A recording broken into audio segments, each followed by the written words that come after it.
ঘুমের আগে 3 কুল পরে ঘুমালে কি হয়, কি লাভ হয়? কুল কি আমরা অনেকে জানি না। 3 কুল হচ্ছে সূরা ফালাক, সূরা নাস, সূরা ইখলাস। এবার ইস্তিগফার পাঠ করবেন, আস্তাগফিরুল্লাহ আস্তাগফিরুল্লাহ আস্তাগফিরুল্লাহ। তারপরে 3 বার দুরূদ শরীফ পাঠ করবেন, যে দুরূদ শরীফ আমরা নামাজের মধ্যে পড়ে থাকি। তারপরে আপনি কি করবেন, 3 কুল পাঠ করবেন, আউযু বিল্লাহি বিসমিল্লাহির শহীদ। এই 2 হাতের মধ্যে এভাবে ফু দিবেন। ফু দিয়ে আপনি পারলে আয়াতুল কুরসি পাঠ করে নিতে পারেন একবার, যদি না পারেন তাহলে এভাবে 3 কুল পাঠ করে ফু দিয়ে সারা শরীর এভাবে মেসেজ করে দিবেন।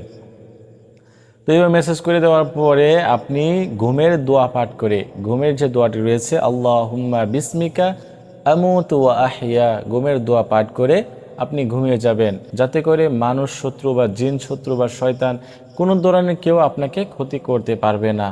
তো সকল ধরনের বিপদ আপদ এবং ক্ষতি থেকে আল্লাহ তাআলা আপনাকে